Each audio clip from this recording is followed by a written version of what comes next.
Secretary, please take roll.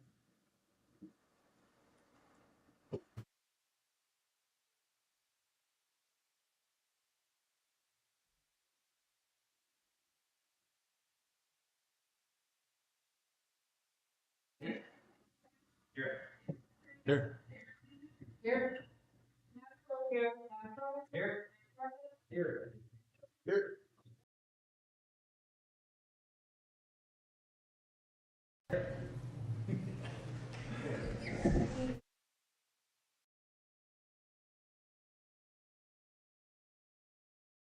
Secretary.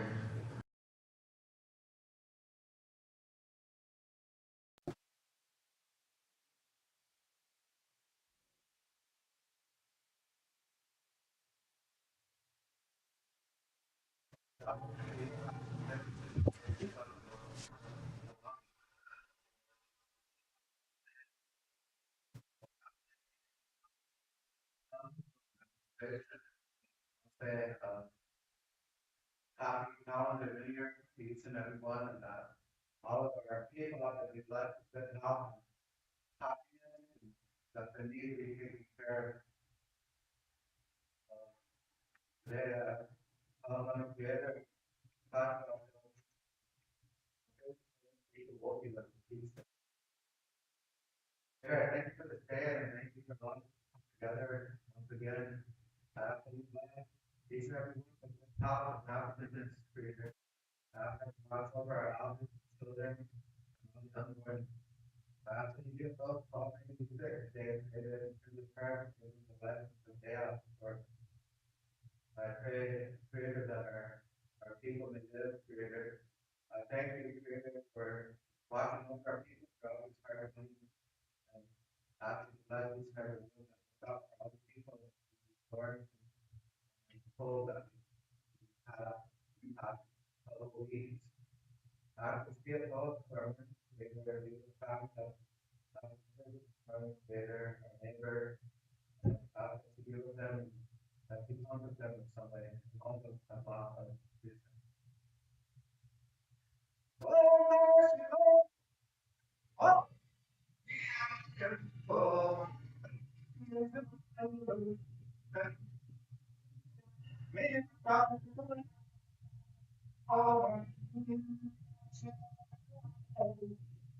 Oh, yeah, yeah, yeah, oh,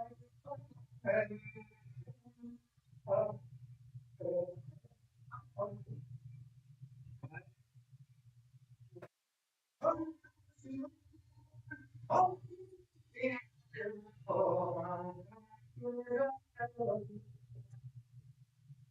yeah, yeah,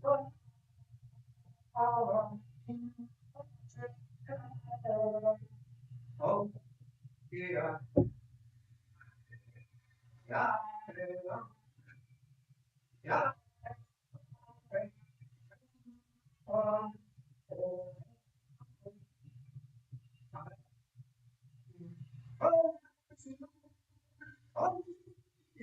yeah,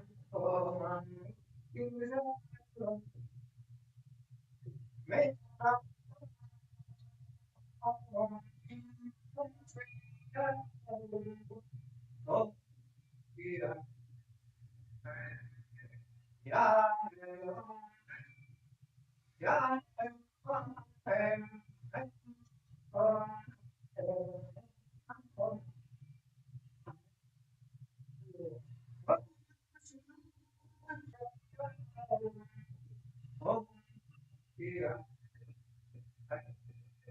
yeah, yeah,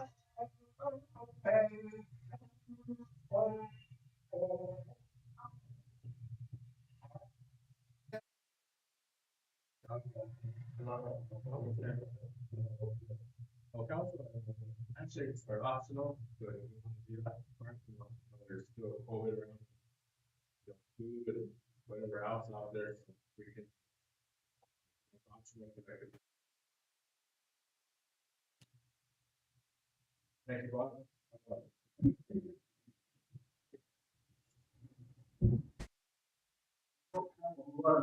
I believe because of the storm, a lot of the committees didn't make the meetings. I just asked the secretary, they have, here to have a report, at this time either, so, we do have an executive resolution, either three of them, regarding the storm, and we'll have both secretary, that will be this afternoon probably. And, I believe the budget committee met, was nothing on it yet. I think the election board met, their minutes are ready for publication as well. And then there was also, okay, another executive resolutions here.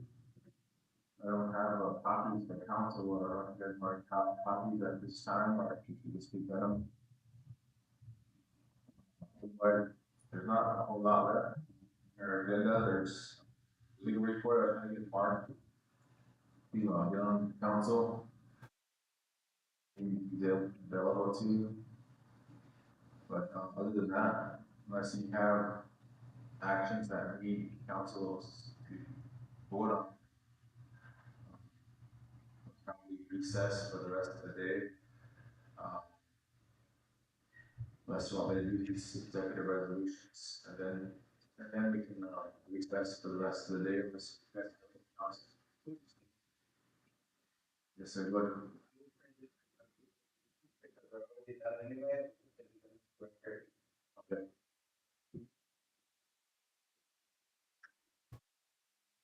Start with, we get copies for everyone too, just so you know.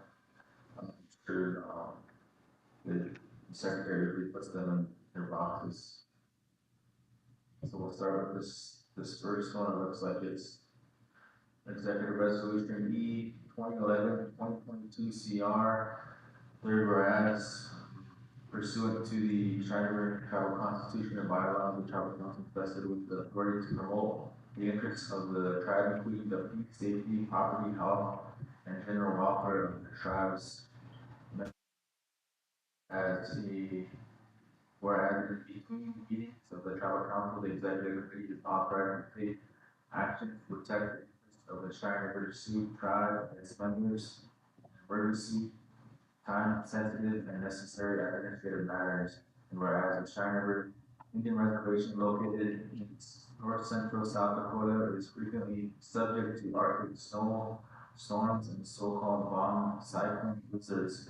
And whereas for weeks the South Dakota and Cheyenne River has been wrapped by the most severe winter storms that we have seen in decades. The wind drifts are higher than the houses and 100 yards long or more on roads, or snowplows difficult or impossible, whereas the weather has resulted in intermittent power outages and fuel shortages, and whereas people are suffering from cold as they have run out of wood, lost power, people are without food and water to fight the snowdrifts, and some have resorted to burning coals for heat because there is no wood.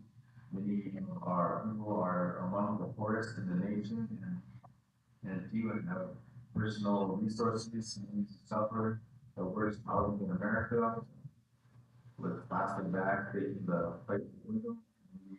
Places there is great danger of freezing. This is life-threatening severe storm emergency. Now therefore be resolved that the Cheyenne Executive Committee authorizes emergency purchases of food, winter clothing, emergency purchases of food, winter clothing, emergency shelters, and fuel, and coping as necessary to address the current severe winter storm emergency. And be it further resolved that the chairman's office, after consultation with the treasurer, is authorized to expend such emergency funds for snow removal, emergency services, and rescue services, including contracting emergency service providers as necessary to address the current severe winter storm emergency. Be it further resolved that the chairman's office collaborate with the treasurer's office to expeditiously carry out the emergency provisions of this executive resolution, and be it finally resolved as explainer. Motion approved as sponsors. Second. Second by the brief funding. Any comment, discussion, council? Mr. Anywhere else, I get called after hours, you get called on the weekend, on holiday, 24/7, and I have no reach out to you. Request, and you don't respond.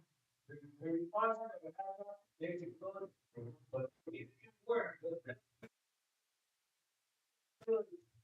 We need to start getting our life.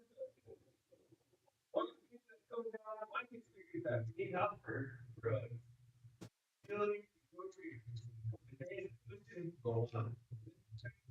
Remember? Thank you, Chairman. Thank you. Commissioner Rhodes?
Emergency.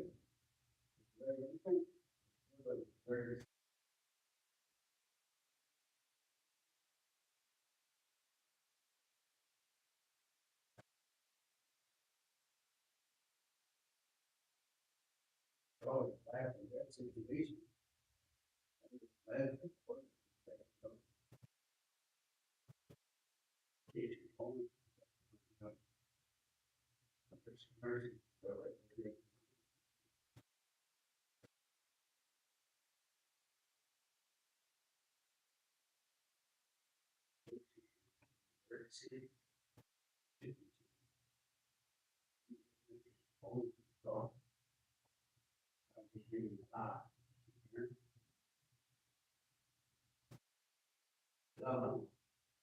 Thank you, Commissioner Rhodes. We're past the lead and Mr. Kessler. I agree with Ron, we need to find out if there's any financial things that we can help our members. We did talk about it in the committee about what we could do about propane assistance, but. Yeah, I just want to I do agree with Ron, and I think that it's something that is needed immediately.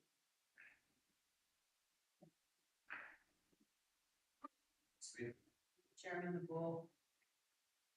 Good morning. Just want to say everyone, regarding the pharmacy.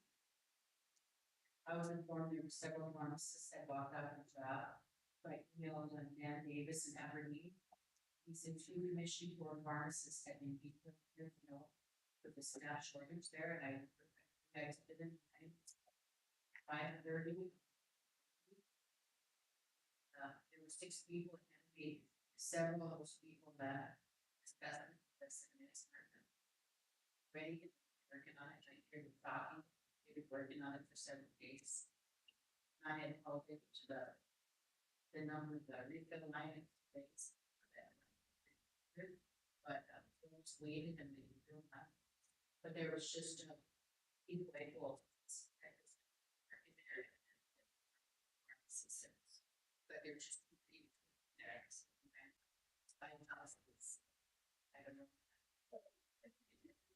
It was always been a disconnect, arms and IHS and like this, and travel now, it seems like it's just getting so.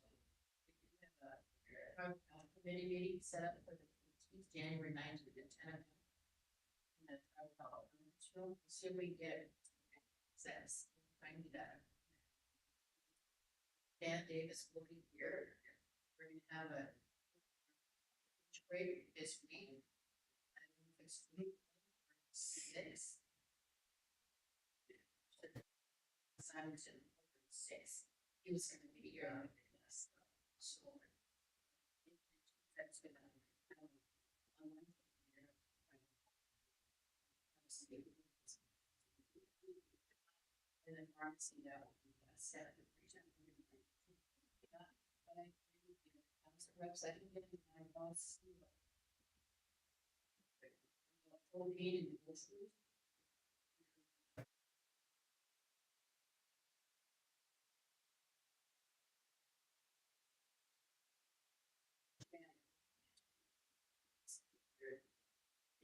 concern, so there's probably firemen and also and also probably know it's nice houses and all that. Electricity. And besides the groceries, so I'd like to see us help our travel members.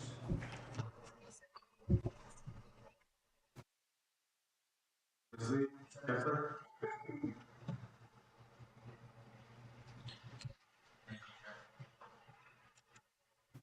One of my colleagues that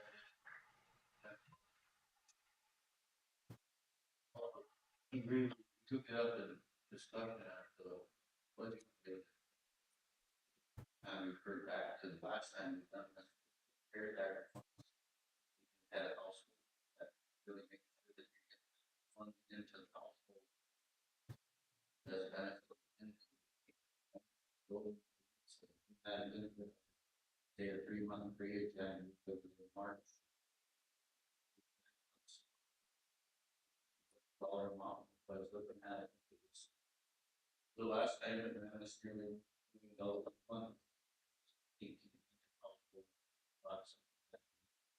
We have that data.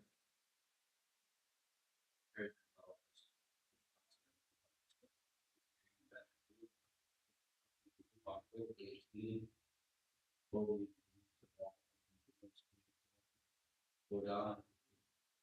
Discuss it. The plan, but it's gonna take. Treasurer's office, which are in Greenfield.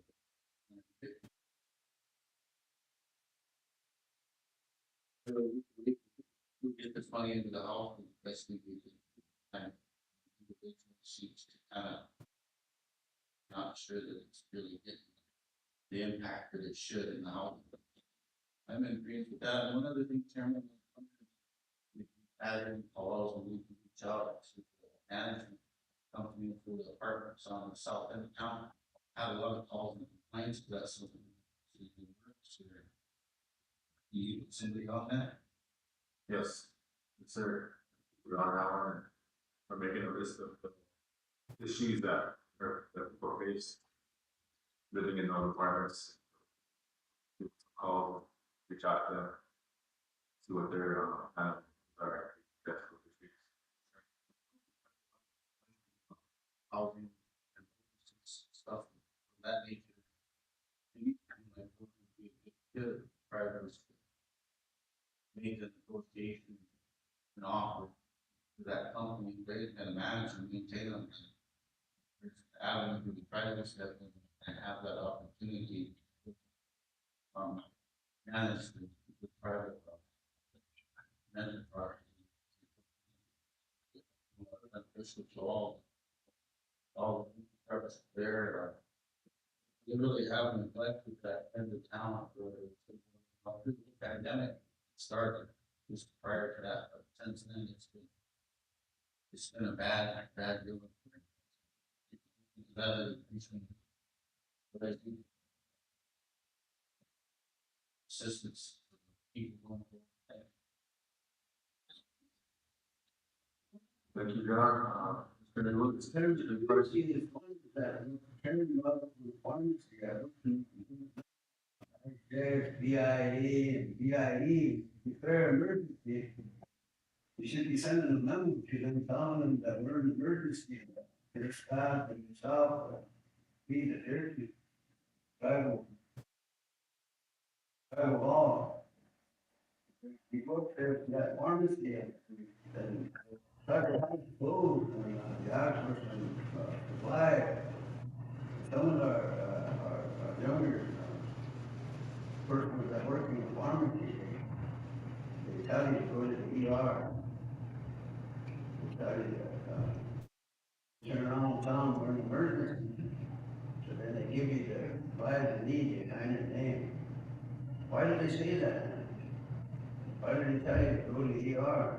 They have supplies right there. That's mine. Still, that's, we didn't stop the declaration. We didn't, but there definitely gotta be some kind of, like, there's, you see,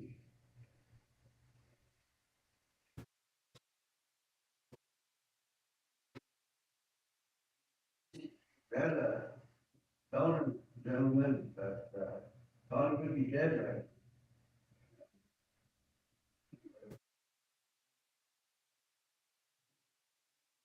I'm sticker. Needed. Guy couldn't even stand up and walk.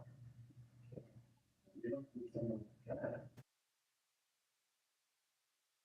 On next day, I think he did that, and I'm glad that part, we're gonna help people like that. Very, that's how it's spread. You hear that stress, you didn't mention, you see it, that's important. We don't need that kind of stuff. We need sensitivity training. Country, birds, everything, everything, every situation. These thoughts, I think, I'm not sure, I don't know. Right? Very, some, preach America. I think we're pretty old to. That's it. There was, the English part. And actually, that's the type. Appreciate that. Appreciate that, some of the being on. Maybe that we should be taking.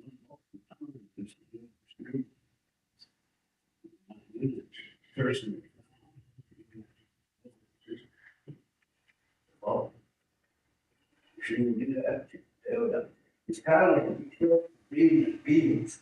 How you think that it should be given to me that has or you own the community. You start getting like people in the community, individual and community. Emergency.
invest in if we don't have a sizable meat locker.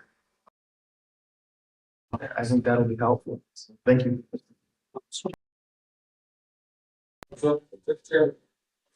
We, back in July, we made a motion in budget, I didn't see that motion come up on council floor yet to, give 60 or $80,000 to a food pantry so we can start getting some hamburger in there, burger. So we can add it out. Treasurer Gector, how much was that? Budget committee action that we had to give money to the food company? 50,000? No. And I ain't that come on council floor yet. Sorry. I think I'm gonna have to. Oh, think you got passed, or you taking out the money, and kick it out. Waiting, so What's the waiting for? somebody requested and used it. Already passed, 60 grand. Well, that's a 60 grand right there. It's our, it's not in. Wait for winter time. It's coming up.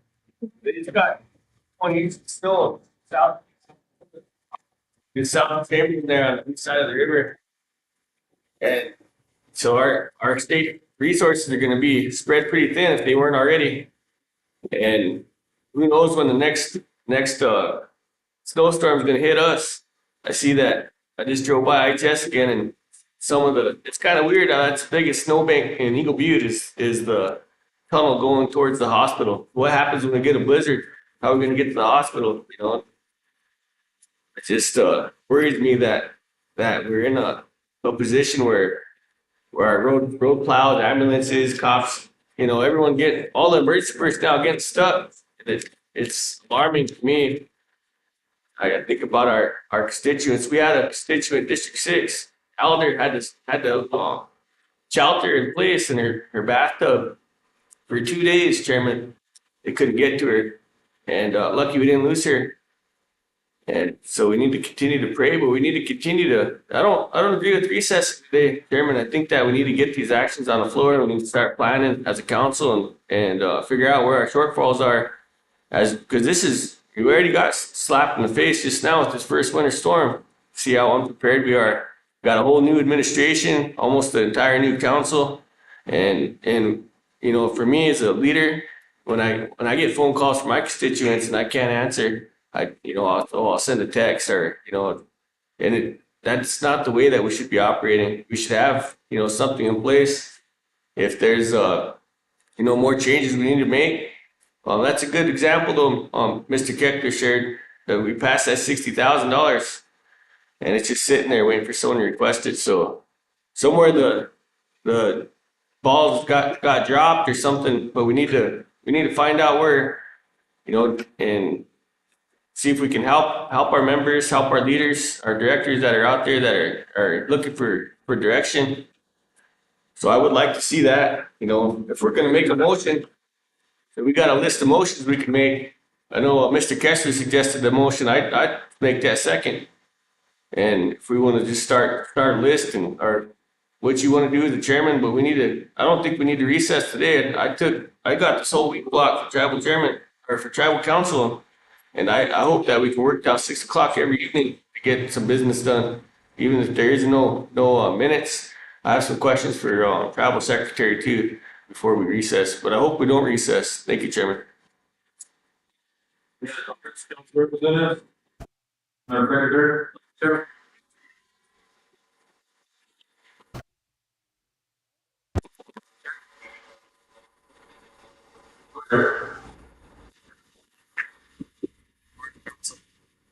Can't see any of you, but one problem I have is tribal health.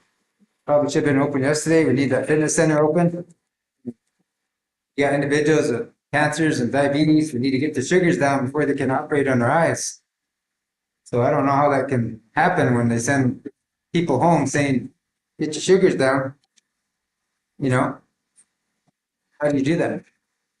The tribal health should be open. The IHS should be there to provide you with shoes, a bicycle. There should be gyms open. There should be fitness centers open to get those sugars down. If you don't get those sugars down, there's no operation. So I wonder how many other diabetes patients are sitting there at home with no assistance, no wife, or no family support, and then they give up, so I think that's a big issue. I think the fitness center needs to be open. It sounds like it's down for a couple months, but how do you combat those diseases if our own programs ain't open, shut down for 2 months? You got young teenagers and young adults and people that are energetic that are going to these fitness centers and they're drinking these protein drinks and they're taking care of their health. Fitness center's not open because of a water break. We should be, even if it's one or two people that it's helping many. So we should. Chairman, I'm just wondering if the administration is going to fix those pipes immediately, or they have to wait 2 months. Because it kind of throws a routine off for those young adults, or those individuals that are trying to keep up with their health. So that's just some of the things I thought of. The track should be cleared off. None of us here probably care if the track's cleared off or not. But to me, if the fitness center's down and you got the diabetes patients going to or anybody that's into fitness, that track should be cleared up. New York City, you go into the city, you go to Rapid City, so you go over there, you go to Pier. Those things are cleared off because the concern is how kids that are fed at them schools are fed better than our kids at our schools, so they're bigger, they have more muscle, they have more protein. So that's the name of the game and I know it's money. I know it's money too. I just think we should kind of do some things like that, change things up, whether it's one or two people out at that track running around trying to burn their sugar, they live a long life. We should be providing that instead of the same routine, or just leave that, let it melt, let it melt. Let's not fix those pipes so our employees can just stay home and get paid. But I think we should turn that around, allow our fitness center be open so anybody here have that chance to survive. Or, in this case here, you can't make that eye appointment because the sugars are high. How do you burn that sugar? Can't burn it. IHS ain't providing you with anything because they're closed, and their only option is to give you some pills that are gonna affect your kidneys. I'm gonna give you this medication, but it's gonna affect your kidneys. I'm gonna give you this medication, but it's gonna affect your kidneys. So IHS and tribal health ain't talking athletics. They ain't talking exercise. They want to get you into these medications. So to me, I think they should be at least trying to exercise part first. That's not happening. So those are my concerns, Chairman. If we can get that fitness center immediately open and get the pipes fixed, and their thing is in the resolution. It should add in there if we're going to use ARPA dollars, or last I heard was 13 million. So that's an option. I think Mr. Rose, and he's here today. We discussed heating assistance and food assistance. So I think that should be put in there if we're going to do that. I know my other colleagues, Mr. Russo and Mr. Kester, mentioned it, but we can put that right in the resolution. So authorize the chairman and treasurer to take those funds. I think it was 2.6 or 1.6, maybe, for renovation. It was 17, 1800 funds. So if we can get that number, we can add that to the resolution so you guys can assist those that are eating propane, eating food assistance. I think last time we did, I think the option was 500, 250, 250, or 600, 300 propane, 300 food, or the full 600 for propane, the full 600 for food assistance. Just depends on what the person that applied for the assistance. So I'm okay with that, or we can get that in the resolution, Chairman, so that way there's a lot of funds and then budget committee is finding out if taking out of home renovation or whatever, we don't want that. We get to know now where the funds are gonna come from. Thank you. Thank you, Mr. Barr. To see where we back again. I agree that I didn't need for or nice the exercise. Regarding the food, there's, to go over with you guys, the food was, an issue with you guys, the Monty's, and the director was, very helpful and understanding at the time, but he did tell us that this is not approved, that this has to be approved, so that it was eventually approved, but we were sending it out to the communities, in that first storm, and some of the communities were stranded by the road conditions and the weather, and that they played out the following week, at the peak hours stuff, power, and so we sent them this food. The next day, we got power on, the road reopened, so sent out other suppliers that might have needed at the time. It currently we got no food with food boxes, the feeding, with all the they brought for, so we store the extra food that bus garage, and they take some of that around to easy upstream. So that should be and the day before on New Year's Day. It storm, possible storm, I know it's really like a full few, but we're kind of bit of that as well. And we have more food available, we can take from off the communities. I know some of the bread cutter, who are very helpful, how we support the program are very helpful, and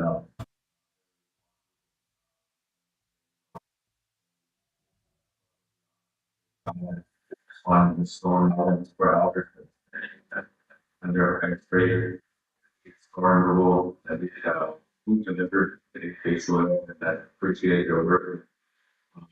Their directors really were and that was a shining example of good response that was provided programs during this storms. So yeah, again, the plowing, people volunteer to plow, using their own equipment, their own tractors, and their own time. Yeah, people that showed up and wanted to get there, so we went on those dates there and have a power removal and definitely appreciate the volunteers on that place over these steep storms, and I mean, we're better for it. I think we're going to be more prepared, more forward in the future. We've got all the technical that we've got, and our office got hit pretty hard. And again, well, that volunteer to track the folks at the governor's office. So appreciate all of that, the people's response. If you're with them, they're responding to calls every day. So, and, share those concerns and that we do better. That's fun. And to buy very possible. We're all elected. The pond, we were dealing with storms during winter season. We have resolutions for generators, one of the generators in each community, the emergency shelters, so when the light do go off, sure they'll go off again. Ready for that? Fire up a generator and provide a warm area for people. Some of the things that happen going forward, definitely have to have better emergency response plan. We have very young regulars that have gone to these their location. Shelter in that area. So we have actually handles, but great series, development. That's what we're working on there. And along with the generator report with firewood wood delivered. They could have firewood. They're gonna top up the wood and get that distributed on the community. Firewood, fall, and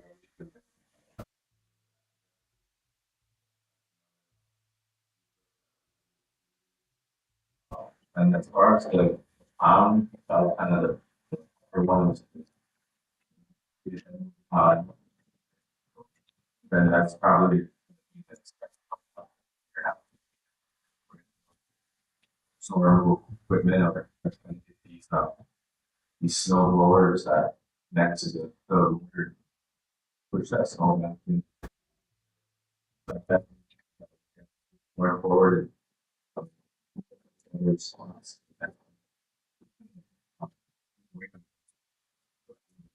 Experience.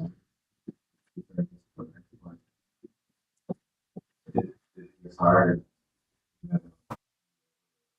On. Notice the guy, whoever wants to help out. But more, you drove that plow, that drove the plow. Drove out that. It's working. Also initiated that respond to get the power back on when stop on that three county. So the team right there responding and helping keep our lights on or most access during the storm. But there's a lot of people that like help out and definitely prepare and show us who's actually there to help. Well, that's very.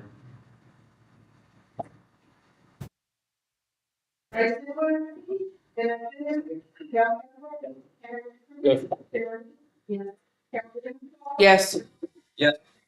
Yes.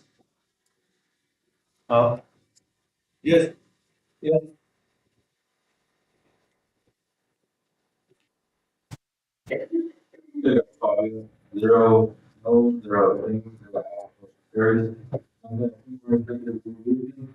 Discuss the assistance program and like Mark.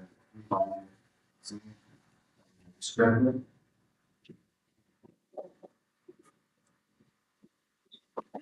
Thank you, Chairman.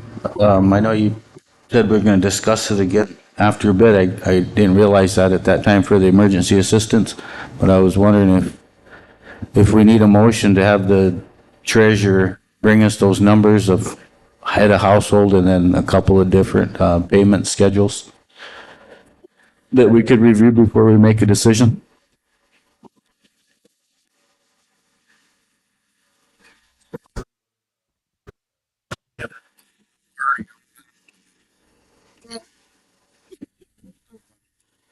Ellis and Beverly, and I asked them to put together the reports from the CARES Act when they offered financial assistance to households. Asked for number of households assisted, dollars allowed per month, number of months assisted, total CARES Act dollars spent. Also told them to have it ready by this afternoon, so after lunch, we should be able to pass it out and make a decision. Thank you. Chairman, could we also get a something that review that states that that's an allowable cost? Thank you. Legal. None of it. Okay. Thank you.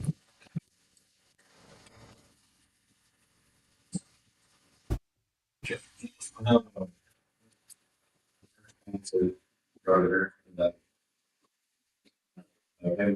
but you to allow last question. So I will pick up the assistance program, emergency assistance program for our people. Having better arrangement for their treasure at that time. So at first time we'll follow present this next executive resolution number E 2028 CR third round under is hereby declared state of emergency and takes this to the bill which is thrown at the December 12th. by these severe, these severe storm spirit will temperatures, high winds and heavy snowfall and pose a threat to the health and safety of the people and the residents of this region, particularly those experiencing houselessness, the lack of adequate housing, and the limited access to all basic resources. And whereas these severe winter weather cause our emissions interruptions, other opportunities including heat, water, pose a risk to those traveling throughout their and rural communities. Or severity of these winter weather events have interrupted the normal flow of emergency services, mail, residential, and government resources, and the communities without effects and whereas upon commission justifying emergency declaration, whether emergency shelters and coming before one, application for house of law, transit service department, water, damage, resources for escort, vulnerable people becoming defeated, emergency workers and folks becoming impossible and our ideas the University Valley Department of Education. Whereas the federal resources are able to alleviate the effects of severe winter storms and cold temperature, high winds, heavy snowfall. Therefore, we resolve that the University Federal Executive Commission hereby declare an emergency and a travel national disaster and operate or pursue the federal release one on the resources if resolved December. Second, discussion. Okay, motion by Mr. Walters, second by Mr. Russo. Thank you, Chairman. So that this declaration of emergency or state of emergency that we're passing, that initiates planning that we gotta, so like we have shortfalls, like for example, the IHS, it's called the pharmacy. We can use natural assets like from the IHS that can pull, are they on a notification? So the tribe, we're under the Secretary of Interior, but we also have that, when we have a declaration of emergency like this, we can use these other federal programs to help assist. And I don't know how far we've done it in the past, but I know Christy Noem has activated the National Guard to help with snow removal. But I also know that Title 10, the United States Army has assets like they have all kinds of assets. They have water purifiers, they got laundry services, they have engineers that do construction. And I'm just kind of curious because I know it wouldn't take very long at all to set up an entire village of tents that are heated and you know, safe shelters and everything like that in the extreme emergency. It kind of felt like we got to that point at one point in that last storm that we needed to call in, you know, some better support because we were bombarded out there, you know, and see some images of an ambulance stuck in the ditch somewhere south of Dupree, and I can only imagine how frightening and life threatening it is for everyone involved. So, but I think like we think about these South Main apartments, that house with 100 people or more. And when you lose 10 units because the water broke, and you really can't, I mean, -60 wind chills. I don't know if there's any houses built with that type of insulation to help protect the water from pipes or them pipes from busting.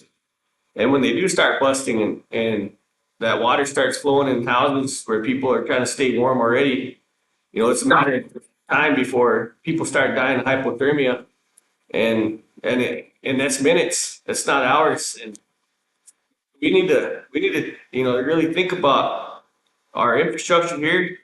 And if we don't have the houses to house our people, then we need to take, this is serious stuff because it's life or death, Chairman.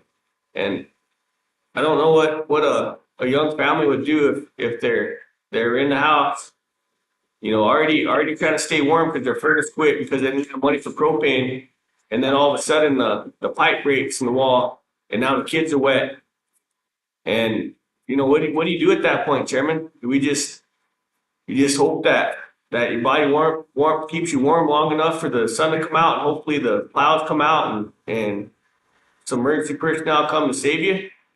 And I don't understand, you know, that's where we were.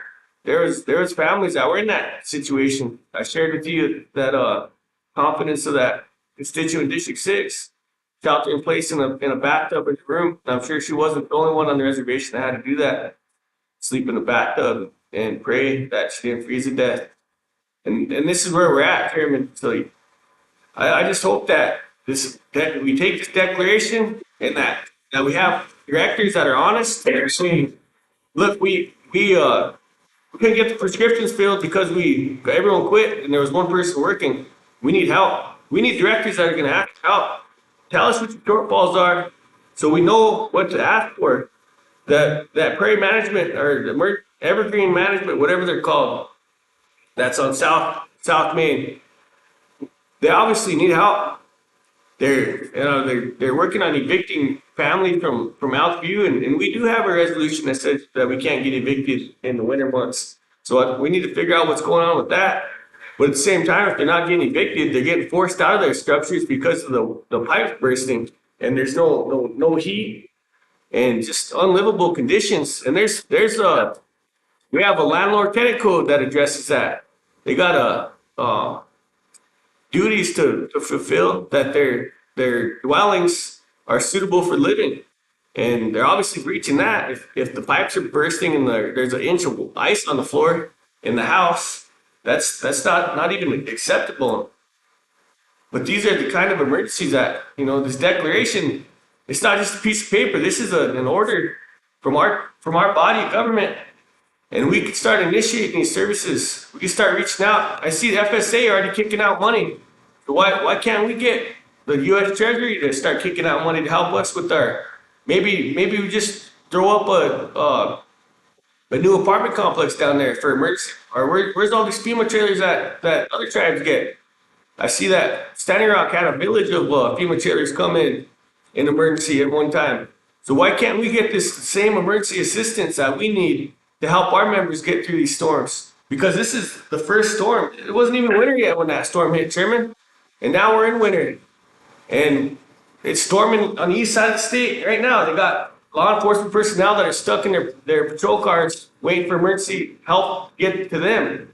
Right now, as we sit in this meeting on the east side of the state.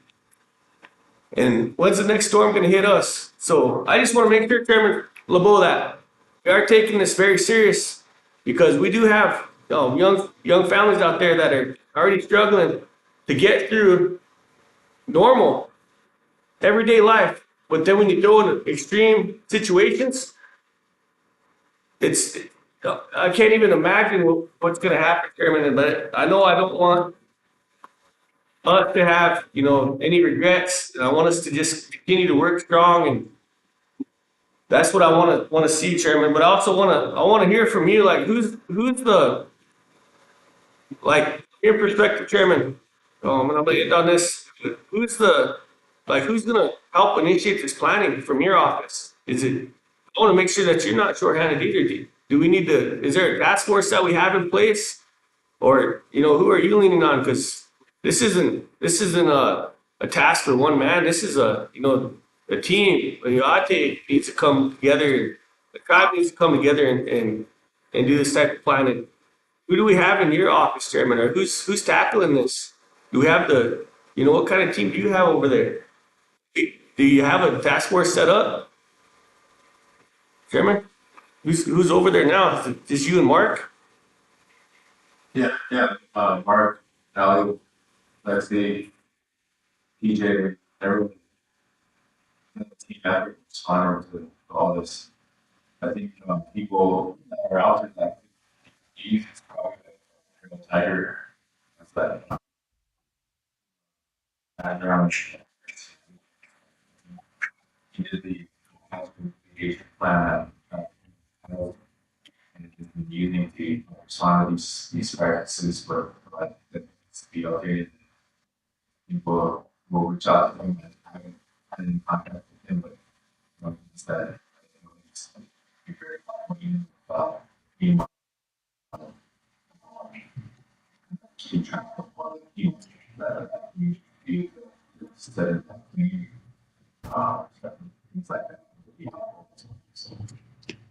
I'd like to see, Chairman, that we get a, what happened that last time? When, what tribe was that? Was that Standing Rock? They got a whole bunch of, FEMA trailers. Was that just the surplus from the hurricane response? Is that where them came from? Yeah, so the state. The team of the big.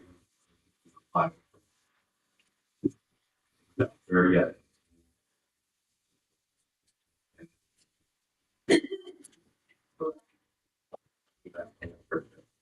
Check.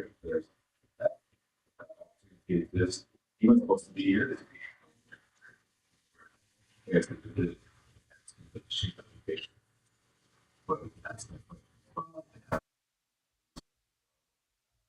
Yeah, because you know, when we talk about housing crisis, you don't realize what a housing crisis is until and another crisis happens. Now we have, you know, the homeless population now burdened with people that weren't even homeless that are now seeking shelter as well. So I think that, you know, it is very necessary that we should have 50 FEMA trailers en route to China Pursuit Drive as we speak right now. And we don't even have the infrastructure for those, Chairman. We don't have water hookups, the sewer hookups. So, you know, this is because I mean, the FEMA trailers, yeah, that's going to keep us warm for a little bit, but pretty soon you start when you get that many people in a little house like that, no running water, no sewer, but pretty soon it turns into a health crisis as well. And we experienced that with the housing crisis during COVID-19. The more people that were in a house, the more susceptible we were to spread the bacteria and the COVID. And we haven't even addressed that last crisis. So we just got crisis, and we're moving, you know, it's overwhelming, but I think that, you know, these are the kind of things that, well, how can the hurricane victims get this much assistance from the federal government? We're in the same crisis, Chairman. We need to get the same assistance. We need to get the ball rolling. And I hope that this type of consensus from my colleagues that we have in response to this type of disaster, because we shouldn't have to lose a little boy or a little girl or here, a la la to freezing to death before we act. We already know the conditions are there. We already, you know, hear the stories from our communities of people that almost did, you know, succumb to this extreme weather. So I just hope that we remember this, we keep this on our the back of our minds, the front of our minds, and we continue to work hard to get this. And Chairman, before I end, I just want to make sure that I don't want to recess today. I think we should just keep on going because I really think we need to talk about that District 4 issue or District 1 issue before. I mean, if we got a whole afternoon block that we're going to recess and not do anything, we might as well bring that up. That we don't kind of push it on to another day. Thank you, Chairman. Well, Chairman of Council, I think a couple of points I want to make. Director Georgia Trade, I think everything is saying that motion is to authorize the executive to do whatever is necessary. We were funding 1.6 million here. I think that lasted for a couple of months. Then we'd have to get the treasurer tell us, you know, we need more money to think there. That was about 1.6 million. Keep it, everybody hired. That's the most employees we had, 800 employees. Now it's down to empowering our people. Make a comment on our District 1 Community Development Cooperative proposal. Some of you guys sitting around here didn't have any proposals. Right now, we would have had the manpower and equipment to respond to our community, feed ourselves, like Lakotas, you know. Not like no wetlands, it's under cows. That's how some of you guys are getting under the cows, white. You guys use white too. that are cooperative. Guys, denied us and money to get going. For many years, here got an end. If we wanna help ourselves, you ain't helping us. You didn't help us at all. Let us die. I ain't gonna let that happen. We're gonna live just like everybody else in the 6 communities that make up District 1. Like Bridger, Blackwood, Tripper. People live in every community.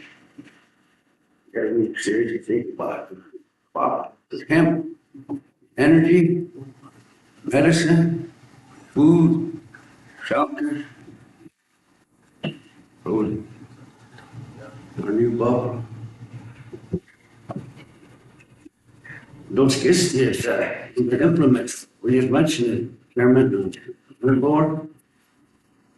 That lift and snow blowers could be attached to that, so. I'm hoping that, that team, that motion, the motion to get the Steve Vance, Dennis Russo, Dee Dee Donaldson, Doug Dupree,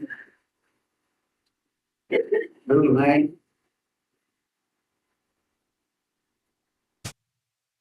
Lyle Smith,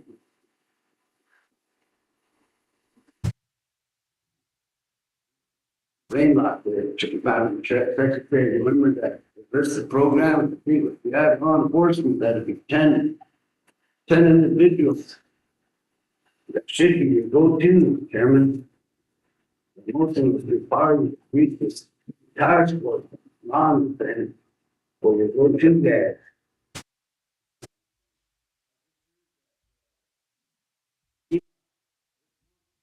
Get our reporting, that's what we're gonna lose out on FEMA reimbursement. So that motion to get the EMS lawyer going, he's training, let's get that going. Chairman, before the 23rd, so everybody knows what FEMA's all about. That's one. I hope the trainers in the country, man, Harold Tiger. I think that director needs to start respecting it. Director that don't respect, go get it done. When you go get it done and witness more things, I think the directors need to be in the string of the team. Next. FEMA, it's gonna be, we need to turn that in. Chairman and treasurer, you guys need to get caught up on that. From the shelters, our programs and departments, everybody's staying home.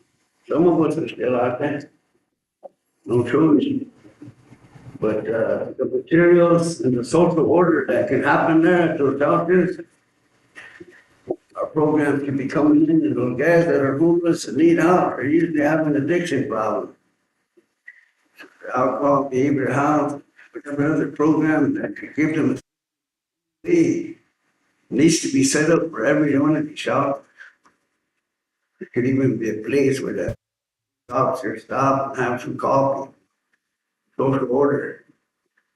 We don't need fighting, man. Drinking and fighting going on. Petty stuff.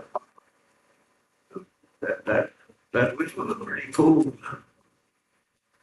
Just got a couple minutes of talk love. Going back inside, that tipsy ring is burning. That's cold. You actually, my highlights go together. I used to see you go outside and take a deep breath, your eyes will stick together. It's cold. Now it's your eyelashes sticking together. It's cold. So we need that to happen, Chairman. You can do it as a memo. Get those people activated to start preparing the shelters. It's in the Constitution here.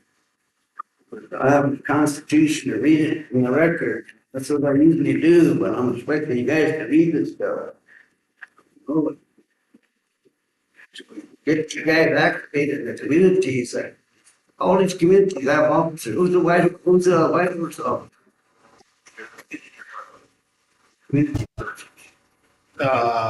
Donnie Swan, I believe.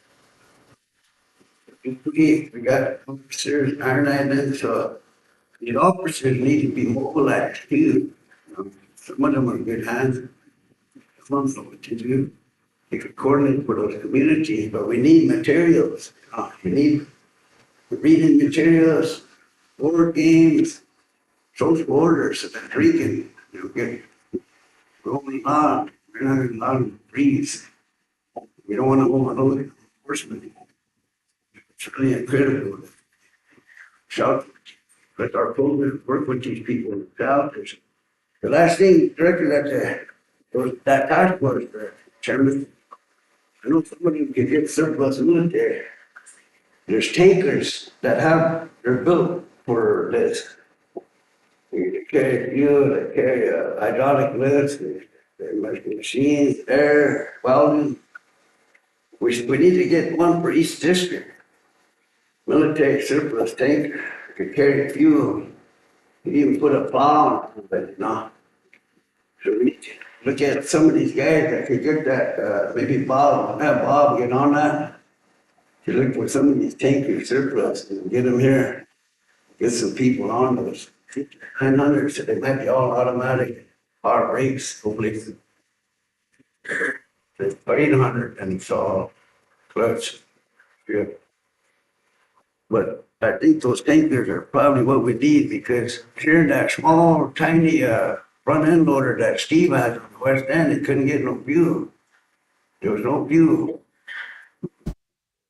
That tank would bust through and fill up our guy. That's what it's made for. Actually, could do that. Kind of put on the field, change engine. But, I think we need to look at those because we shouldn't have a fuel problem. But we sitting there waiting for days. They could be out there.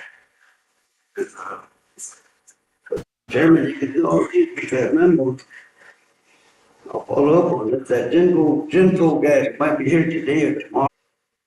Implement.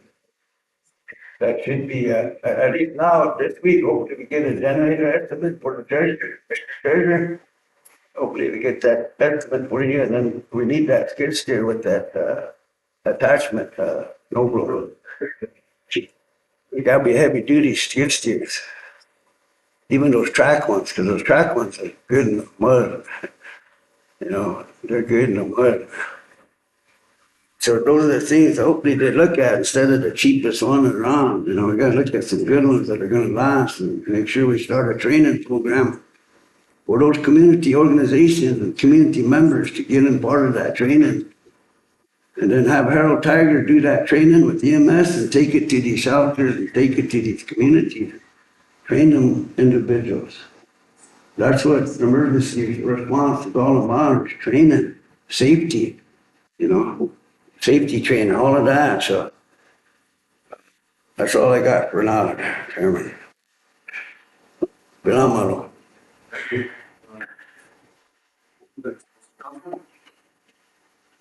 Thank you, Mr. Chairman. Good morning, Mr. Chairman, Mr. Treasurer, Madam Secretary, Council, General Public. Chairman, I think the first thing we need to do is, you know, with technology nowadays, we all knew that storm was coming a week before it came. We failed not to prepare for it. We got to do a better job at that. You know, there's a lot of things we could do to fix a problem before it becomes a problem. And one is preparation. When we knew that storm was coming, we should have been utilizing getting in touch with our elderly. You know, these school systems are all on a school reach deal where they call if school's late or 2 hours late, it rings in either to your house phone or your cell phone. We need to utilize that and tell the schools, hey, also put on there that if you need propane, groceries, before the storm comes, contact these numbers at the tribe. We got to do better preparedness before the storms. Another thing is, we really need to look at is all the resources are here in Eagle Butte. Now, at some point, if you put a little resources out there in the community and let them resources meet, then things work a lot better. Like, for instance, I'm saying, so all snow removal equipment was here in Eagle Butte. So they had to dig out Eagle Butte and then get the roads open and get out to the districts. Well, if you got that resource out there, then it's all gonna work better and faster. You know what I'm saying? You could dig people out, because them are the calls I got. I'm out of food, I need plowed out. Well, you call the plows, well, we're doing residential, we're doing, primary, secondary, and then resident. Well, if we had the resources out there in the communities, we're already starting that process. Yes, get Eagle Butte out, get the main roads, but while you're doing that, the resources out there, so by the time they got the roads open, we got the people plowed out. So you gotta be able to get the resources out there too, because all the resources are here in Eagle Butte. And that's when y'all get the calls. I mean, I had a gentleman that, it was 2.5 weeks after the storm, he finally got plowed out. And to me that, and I know people are working but that's unacceptable and they probably drove by his place 7 or 8 times, but no one failed to plow him out. You know, but preparation, with technology, they can tell you a week in advance that the storm's coming. And that's where we should have, and I think Mr. Tiger's the right guy to get him aboard and say, hey, let's have a plan in place, we're prepared. So when the storm does hit, the only thing we have to deal with is the emergency situation, someone needing to get to the hospital, someone stuck, you know, them are the things you need to deal with. If we're prepared before the storm, people got propane, they got food, they got all these things. Emergency shelters are open a couple days before the storm comes, so they got time to get there if that's where they choose to be. So I think that's number one key to making this whole deal better, is being better prepared before the storm and getting the resources, not them all coming out of Eagle Butte. They gotta be from out there in the community so we can meet them resources head on together. And then the time and after the storm, that's all faster process. I think that's number one thing you get from the membership is it takes so long for the resources to get to them. Thank you, Mr. Chairman. One more thing, we have a public house, 350,000 for trees out there. That long COVID ration out, start a public health. Right now, you hired those doctors and those nurses and like the CHR for that training. We'll have that much extra people there to respond to emergency. So that's why it's critical to have this public health and not to confuse the issue. I talked to Ramona, but you know, I'm hoping everybody supports this because it's 9 months now that we've been sitting without an extra doctor and nurses, which is actually that money. It's actually a allowable cost from ARPA. And we definitely need to have that data, and we definitely need to have it on we own the data. We gotta start making agreements with that pharmacy and that laboratory over there. Those are federal agents. Our guys work there, but they're federal agencies. They're not too good at it. That's why they lose lawsuits. They don't obey their own rules. BIA, BIE, and IHRs. We gotta start having them come in and start being a little more humanitarian. When we have a trial declaration of emergency, we need to be a little bit more professional. I'm hoping you can get that phone etiquette going on emergency response and share that with these guys, Mr. Wilkie and Mr. Keckler and who's BIE anyway? Who's the head of BIE here? Anybody know? Tony Garrett. Huh? Tony Garrett. For here? Over here. Yeah, for BIE that will sit around a table with us on emergency response. Right there. They're all federal agencies. It's under that consultation. So I think like Ron said, we got this report from Chris Lambert and there's some monies out there. Did we get to do a eval on that, treasurer? On Chris's update on these federal agencies, bring in some dollars in, a little more dollars, not too much, but if they're part of this consultation, then we can tap in on some of those monies. If they care for our people, they care for our students, our parents. They look at the lattes, some reason they're here, the lattes. I think that we need to have them at the table, Chairman, and go over this budget and, so are we gonna hear that budget report? I know that Kevin gave it to us and kind of looked through it. Legal report, budget report would be good. That way the attorneys are on board with us too. Any Mark on that or Steve? With Chris? Are they on there still? I think so, yeah. All right, Steve, you guys get that Chris Lambert email? Need that public health, we need to get that. Can't we? Yep, we'll be able to bring that up at that time as well. Rick, how? So was judiciary. I didn't get to have any meetings this month. Committees, a couple of committees. Yep. As long as there was a.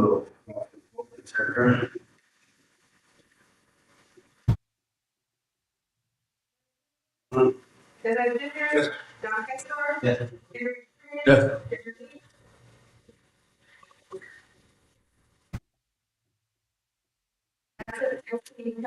Yes. Yes. Yes.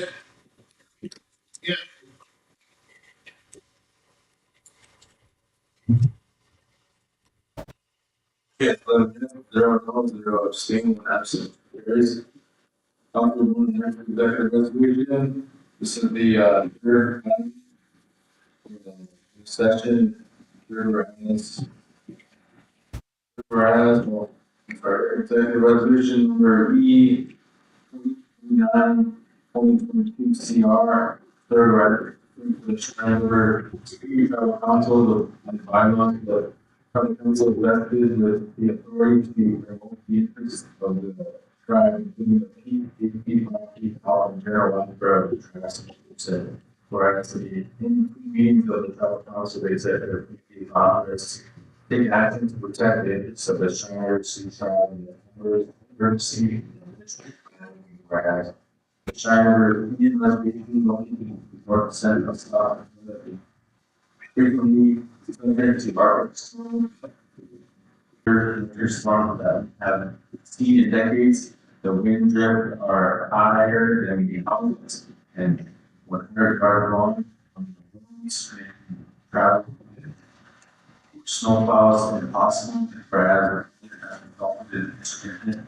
outages continue to work, where people are suffering cold as they with us. Our people are without food and water during the snow drifts, and some have resorted during cold. There's no wood. Many of our people are reported in the nature of snow and have people personal resources suffer the worst in America. That's a place where we many factors there is a great danger of freezing and other will be resolved at Shire to drive that we authorize the 50,000 per district for generating power community centers, about 500,000 for potential services. Emergency power to address the current severe storm emergency, be further resolved that districts may the Shiner Sioux Tribes, they're preparing to find very emergency resolved sooner. Motion to approve. Second. Authors on this resource discussion, council. Okay.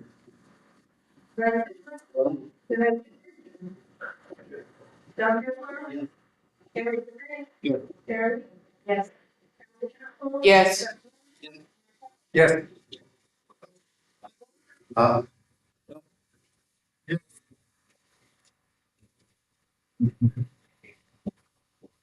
Obviously, through a meeting, you'll have some very realistic, 5 minutes, and then we'll hear, legal.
For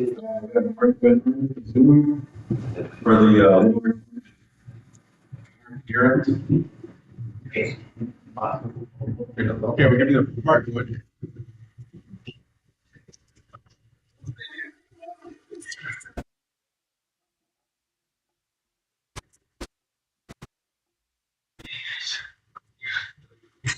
Your question.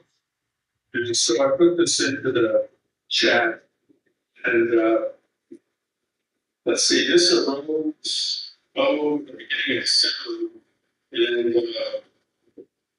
And, there's a need to, consider the situation of Glenn Duchesneau, the doctor that was hired to do the tribal health clinics.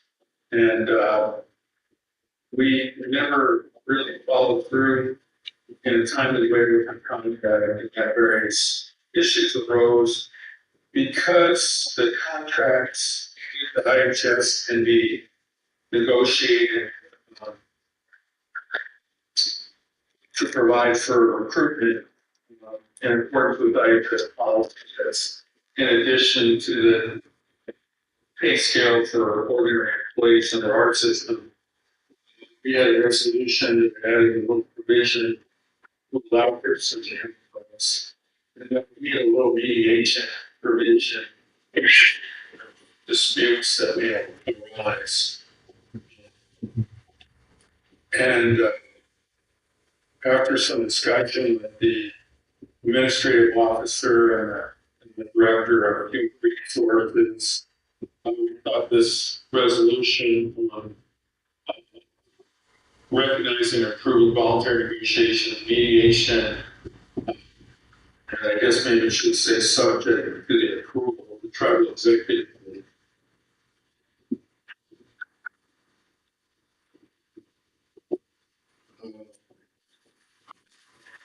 To resolve disputes that may arise with health care professionals.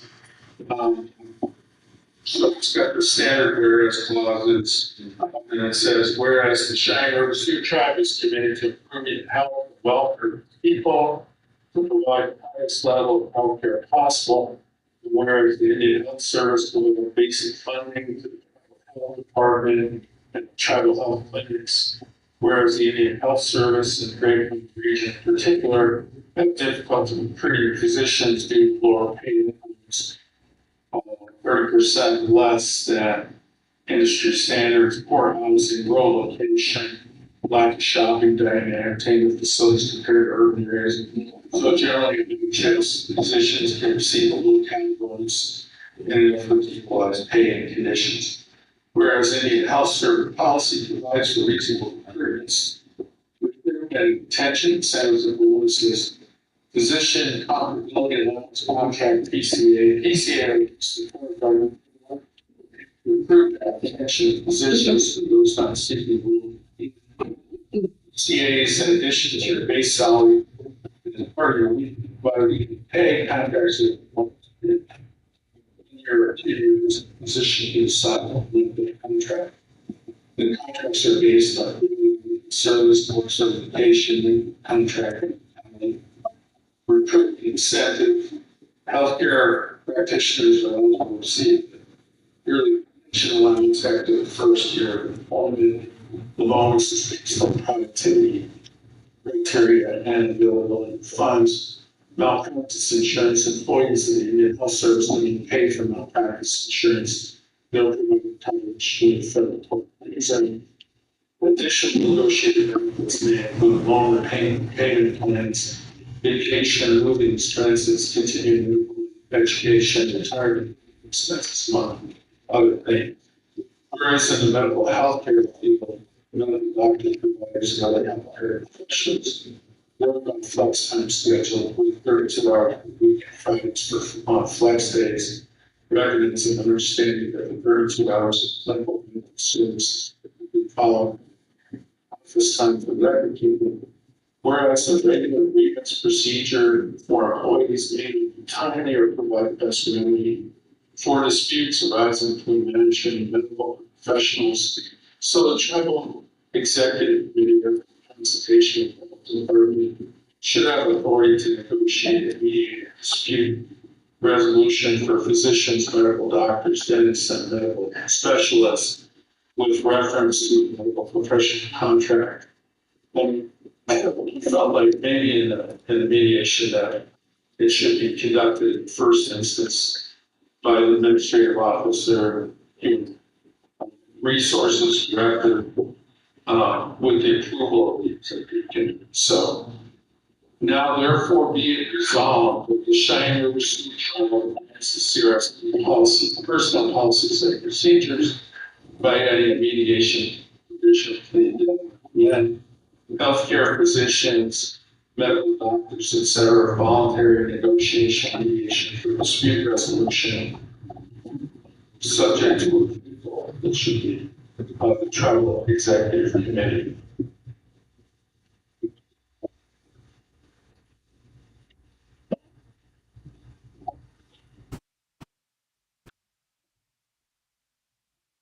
After consultation with the health department, director, the affected professional, the tribal administrative officer, and director of human resources, subject to the approval of the executive committee, may mediate, negotiate, and resolve on a voluntary basis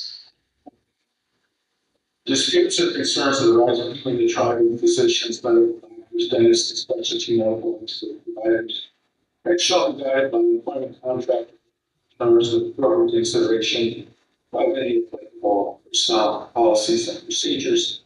Such voluntary resolution practical agreements process may resume, agreements timelines shall not require such process. And the record keeping proceedings of mediation shall be.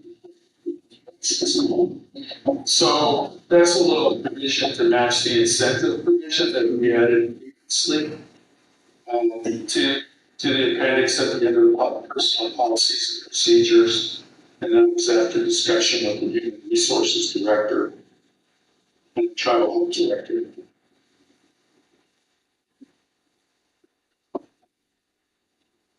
So we felt like that was necessary and appropriate to make sure that your healthcare providers services. We had a situation at the end of January and February. Wasn't seeing any patients at all. And this one to line up,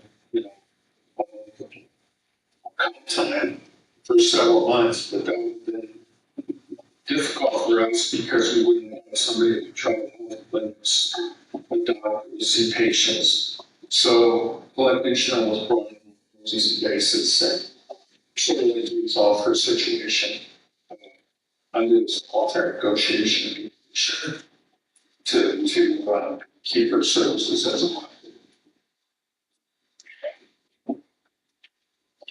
And then it's a general provision, so it provides generally for these type of things if they arise in the future.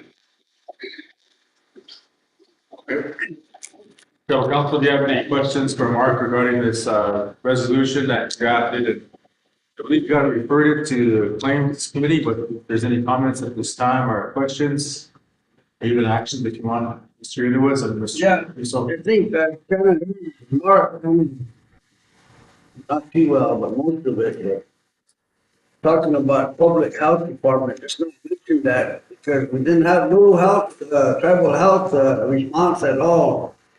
None. No phone call answered, nothing. So we got a proposal under ARPA to allow to hire a doctor, COVID, non-COVID, and establish a treatment protocols that IHS can model. Have the best healthcare. That's what we need to expect. It's just kind of frustrating, 9 months, that we're still not hired a doctor yet. And the staff that we need, we could actually have this public health and safety response out there, outreach. That's how this rationale for COVID is funded. 1 million for 3 years, 3 million. But it's all mostly personnel. but some data, for the data that is, we need to work out some agreements. Mark, I mentioned this to you before about the agreement with the pharmacy there and the agreement with the laboratory. IHS, those are federal agencies, but we need to have an agreement that we can, supply some, traditional medicine for our people. And house it in, either our own pharmacy or right there, that's our building. We're making that motion to get that facility. It wasn't a hospital. But we had to settle with the facility, 6 beds. And that's another concern from this house, basically, that there was only 4 beds there. We had guys staying on, you know, and we all kind of letting them out the door. Those people needed a bed. But we intervened on that, glad that our executives intervened on that, but that guy could have been out on his own with the cold. A big stress, that's a big stress thing. So Mark, hope you can see a big scope here and kind of home in on what I'm trying to say here. Public health department regarding this COVID, we'll have the doctor here, the nurse, and the staff that we can respond. For the name of the game, response, you know.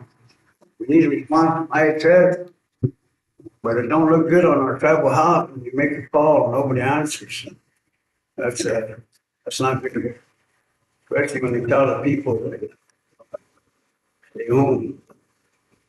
But, I hope, Mark, that ARPA, I don't know if you got to look at that rationale. T districts passed it, 1 and 6. Got to come to council and they refer to you. Council. I think we had a resolution that passed earlier, maybe in November, that allowed for negotiation of the contract to provide, appropriate incentives to get doctors on board. And this resolution is intended to,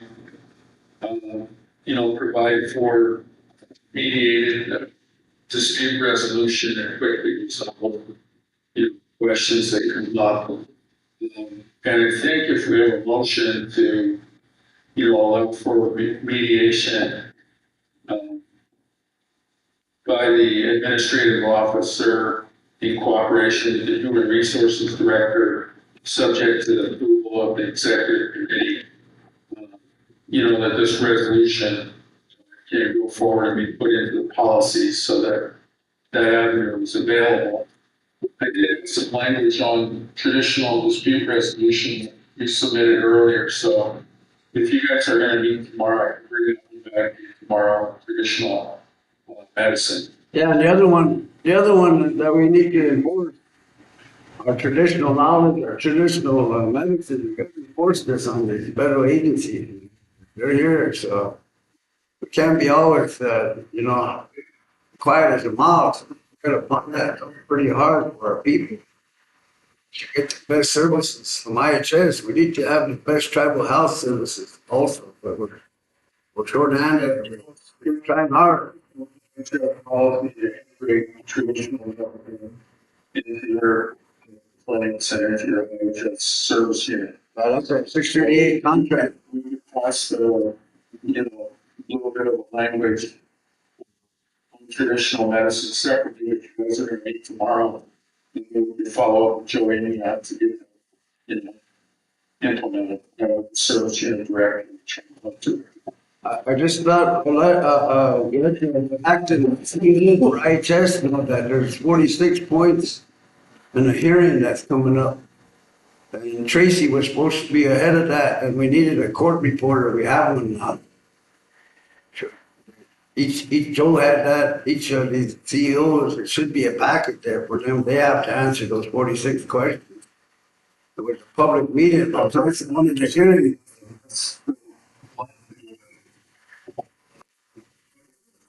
Isn't clear. That.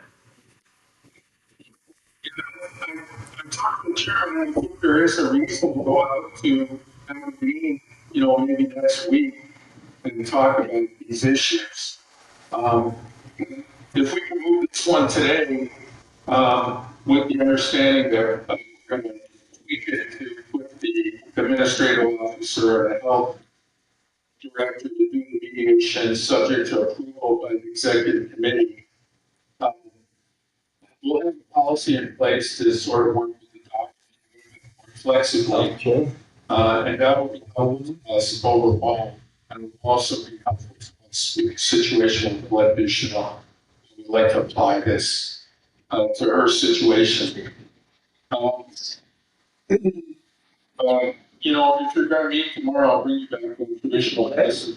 Sure. Traditional medicine. The traditional medicine is already recognized by NHS policy. Chairman, yeah,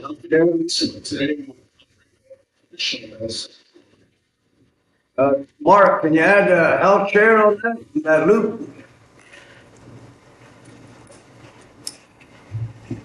Sorry? Can you add the health chair that loop that you mentioned, AO and CEO and RO and. Yeah, sure, sure. And the group there. Yeah, sure. The other thing, Mark, in that public hearing, Chairman, is Tracy still gonna be the lead attorney on that? The last action was that me and her were supposed to get that set up. And now we have a court reporter that asks when it's gonna happen. Need a contract? Make a motion to refer that to you, or is it already referred to you? Come up with a contract for this court reporter. Okay. We need to take that action so Yeah. we can get her on board. Okay. We can take that up later, right? So you just bring that to me and see what we can do. Got Mr. Russo and his wife Heather.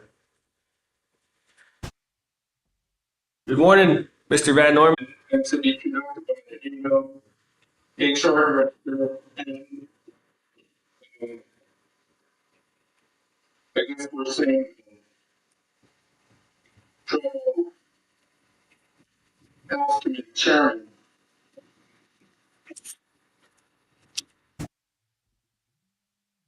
Chairman. Subject to the approval of the executive committee. And that, to the personal policies and procedures. So if you do a voluntary resolution. So if we can make that little amendment to this resolution that I presented to you, then we'll add it to the procedures, you know, the 20 and everybody has available to them. It's voluntary, so you have to reach a voluntary result. But it helps you, you know, getting into a channel with your medical providers. So if we have a motion to approve the resolution with a change in the chat, we can move forward on this. Second. Okay. Motion by Mr. Underwood, by Mr. Russo, approve the draft resolution as presented by Mr. Van Norman with the amendment to it. The comments at this time, this thing. Thank you, Chairman LeBeau. Wasn't this referred to the Claims Committee already? Chairman LeBeau, wasn't this referred to the Claims Committee when these minutes were brought up? It was. So this has already been referred to claims, but I agree with the tribal secretary that the executive committee shouldn't be a part of they're like overstepping into the policy committee. The personnel policy board. If there's any disputes, they're supposed to be settled by the policy board, not by a certain group of people. I would think that we'd be kind of overstepping into their area. That's what they were elected by the people, one from each district for. So I think if there is a dispute, then it should go to the policy board. That's what's in place now. instead of coming to a committee and then approved by executive committee. To me, that just doesn't make any sense, and I'm not for it as a health committee chair and just as a council rep. And it was recommended by the tribal health, a CEO, and I don't believe it was approved by someone correct me if I'm wrong, but I don't believe it was approved by the health committee either. Was it, anyone? You remember this being approved by the health committee? And this wasn't even approved by the health committee either, so I'm gonna vote no on it. Thank you. Thank you, Ms. Lee.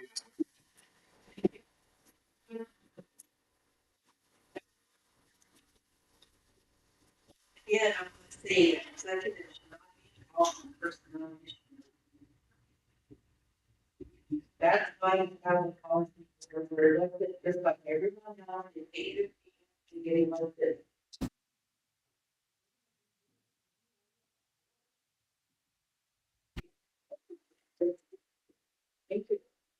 Chairman, Yes, sir. Chairman, you know, the health committee, they have the authority to hire doctors, just like the committees that hire judges.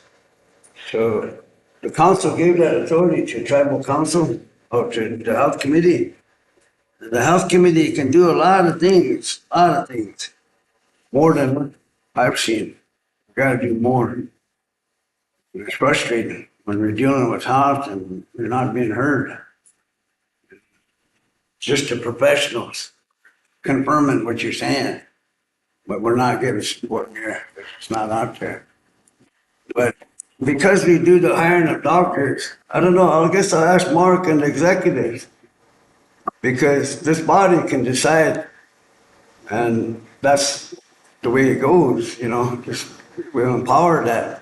And it's mitigation. I mean, it's trying to work out a problem that the doctor had, whatever that problem is.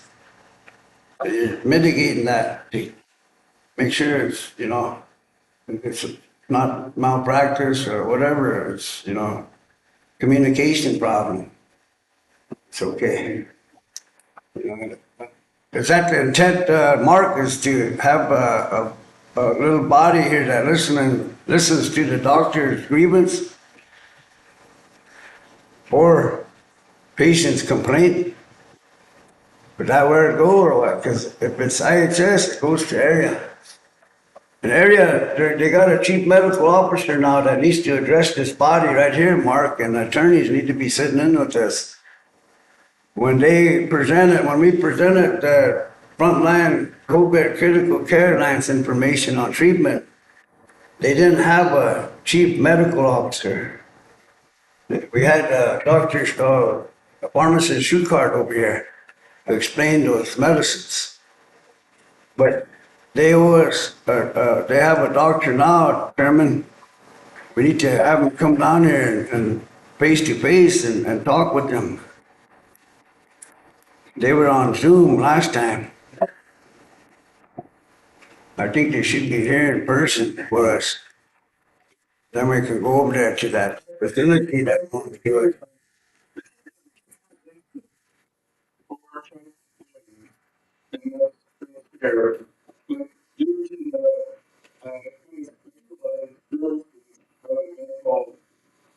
Healthcare, doctors and dentists and specialty medical. In the treaty. For, you know, incentive pay and contract rates and whatnot. So I think that's important to utilize so that you get your people in there and you need to provide the services. And this is allowing for a voluntary option to mediate, concerns that the doctors may have. You know, going through the whole grievance process. But if you can't mediate, then it just goes back to the grievance process. So it's intended to, keep your doctors and medical professionals, dentists and whatnot, situated in services to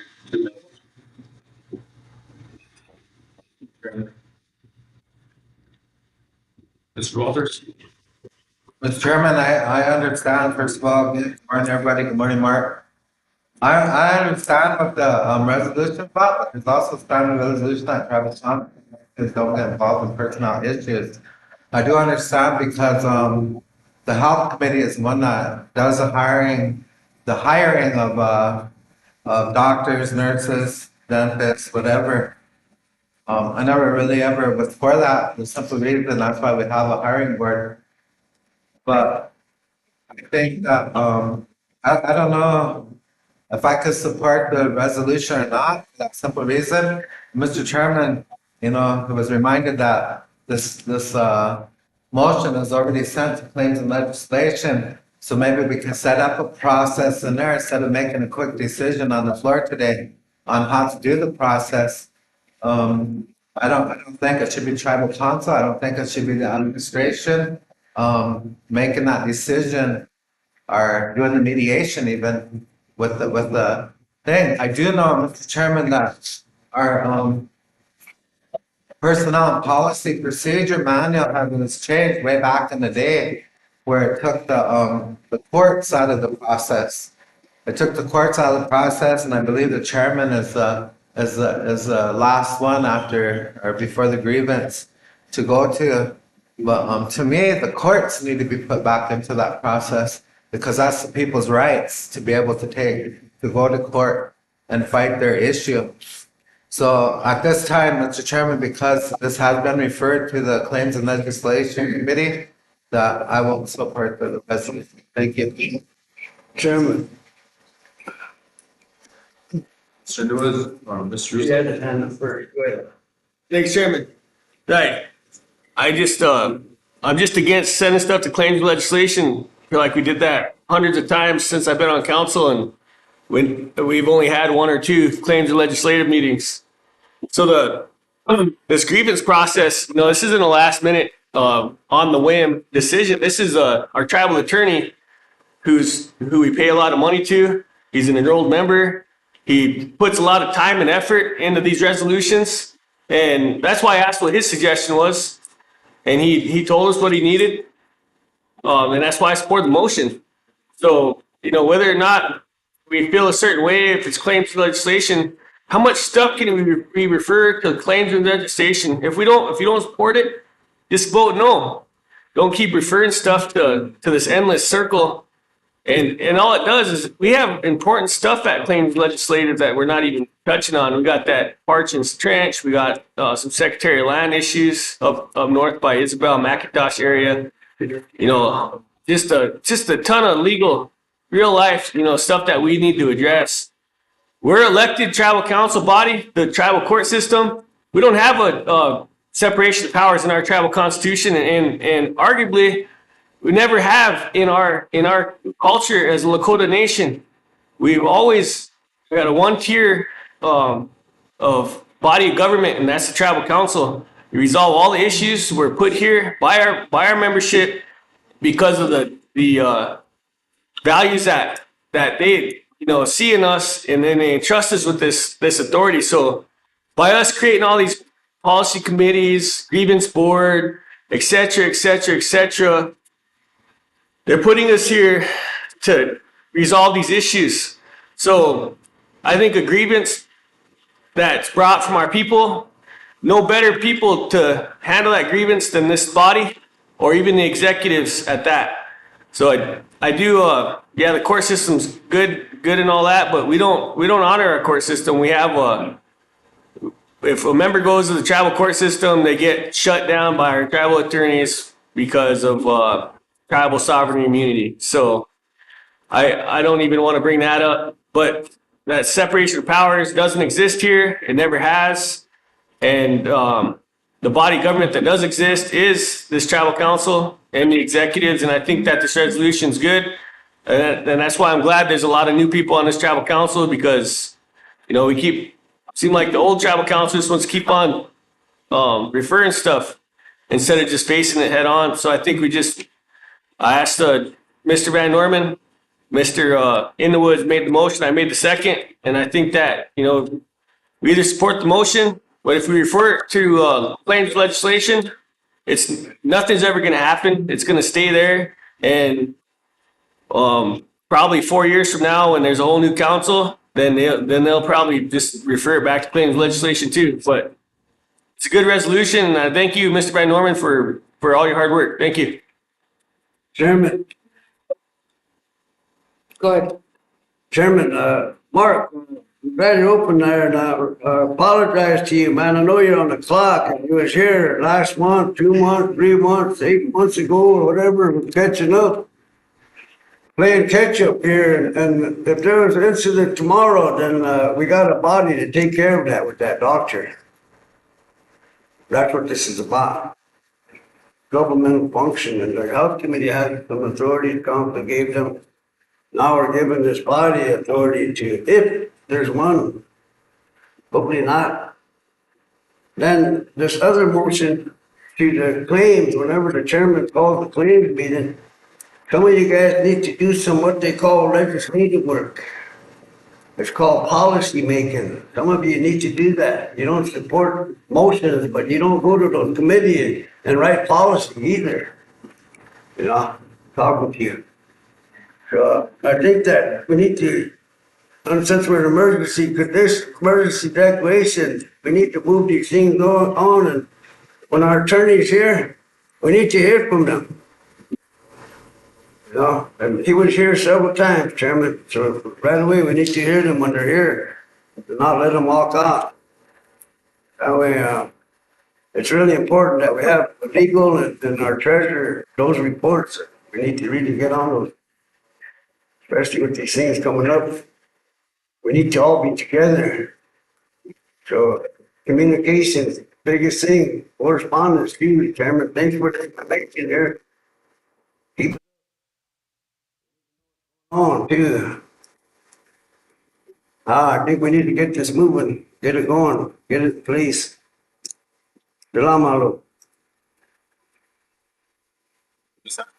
Thank you. Obviously, me and Thad don't know the backstory to this or how it got to this point. I would need more information, but as far as I'm concerned, we do not belong in personnel issues. And frankly, I don't even think we belong in healthcare.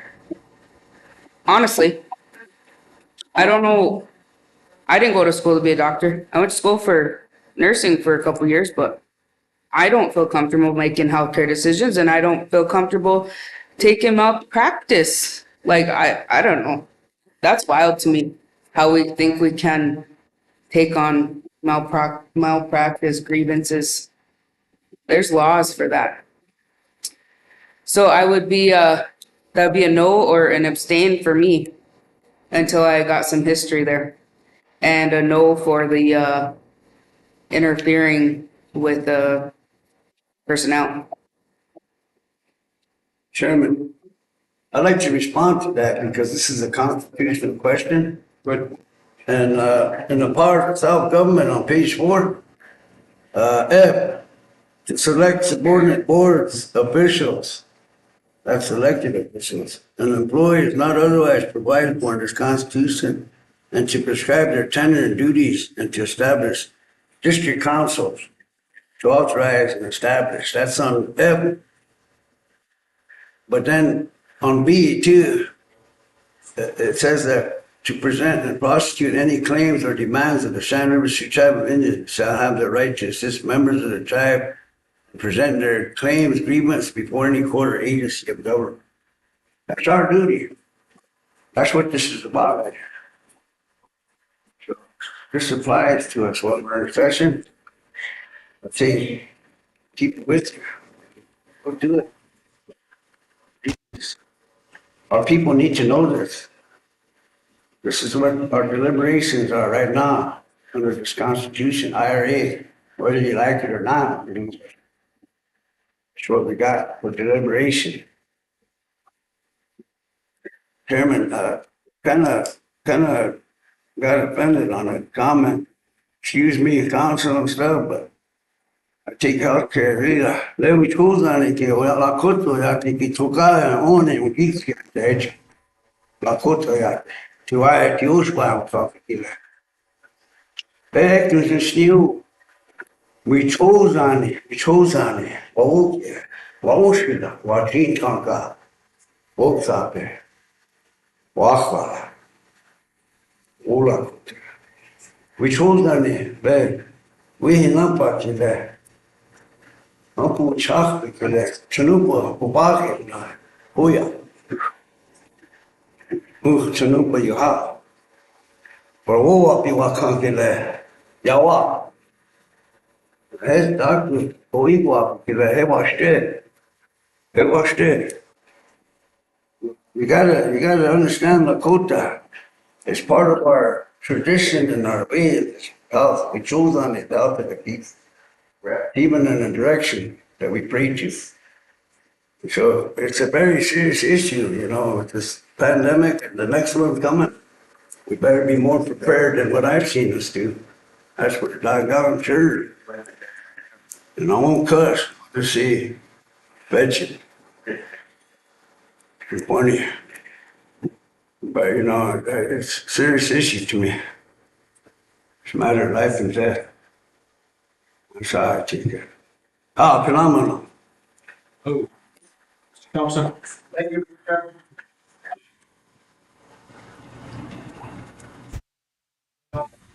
I think anytime you do something of this caliber and make it a part of this executive branch, executive council, becomes a football. And, there's something needs to be done, I think they're done. I think, you go to, claim legislation, you develop, really want to, how, task force or board to handle this situation. I think that's the way to hope, because when we deal with it as a member of the body, then it becomes political, and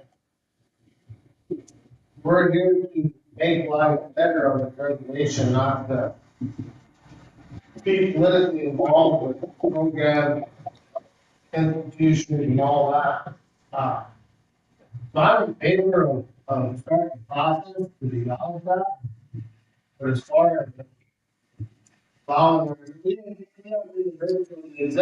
how they feel about it, I'm pretty sure they don't want to do it with personnel. It's to, develop, a board where we know we put it.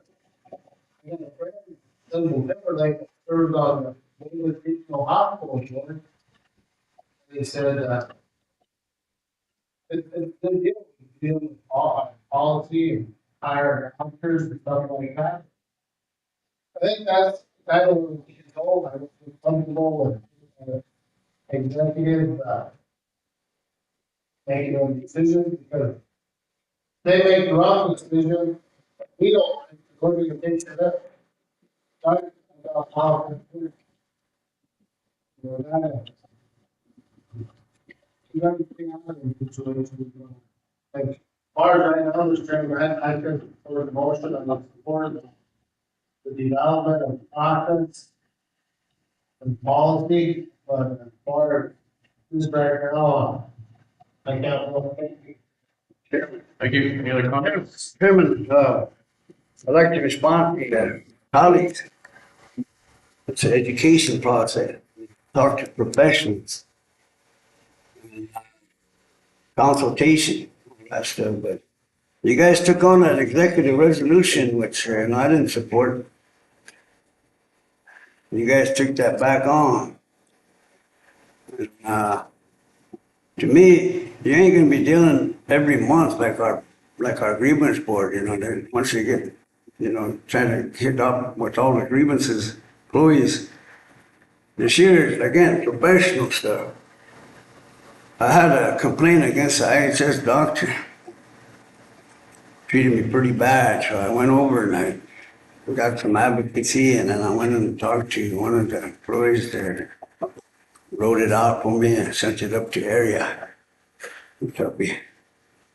And I never got no contact. I got that number up there. So I called up there, nobody answered. I called again. And I got a hold of the receptionist or something. He's in the meeting, but he'll call you right back. No call. Then the third time, copy that third time, again, no answer. No answer. So that's how IHS treated me in my serious situation, you know? They blew me off. We're not gonna let that happen here, right? I mean, there's supposed to be a jurisdiction and a sovereignty for our people. This body here. And if you don't know how to deal with professionals, then it comes out in the way you talk. You know, there's an intelligence game. I know kids stuff. Coaching you out there. Shoota, no lagi. Miracle tanıdık. Hepsini yüksek cahil. So that's a real life scenario, Chairman.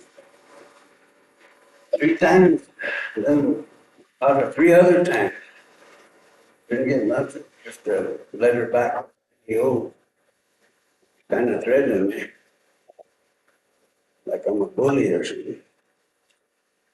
If you handle people that aren't well, you gotta expect them to honor sometimes. People, my cousin, 18, you know, until they're sick, they're dying, they're dealing with that. We got some guys out there now that are vaccine hurt. Probably shorten their lives up. Where's the warriors at that are gonna defend our people with the truth when it comes to healthcare? We need a way better tribal health department. Sure, traditional knowledge and traditional medicine, that's what's gonna save us. The food we eat, what we drink. That's what it said, that's gonna kill us. One generation, look, my dad, mother. Zaten ki le, mi takte te hiç sigara. One that gunfire stuff. We have the best life here, the best life in the country here. And yet we still got poverty and hunger. Be prosperous. I put to understand that. A lot of meaning, maka, chuni, nini, keta. I fortune, Tatun, Inte, Nahi. That's us. It's all of them. The whole being. Just one word is pretty powerful. The subject you bring up, you can resolve it. Healing. That's what some of these guys don't get, non-Indian Western medicine guys, or some of our own tribal that are in medicine. They gotta have that touch with the whole being. He did too. I would have never had 3 grievances that were never heard by IHS. At least now our doctors will hear. Is that what I get, Mark?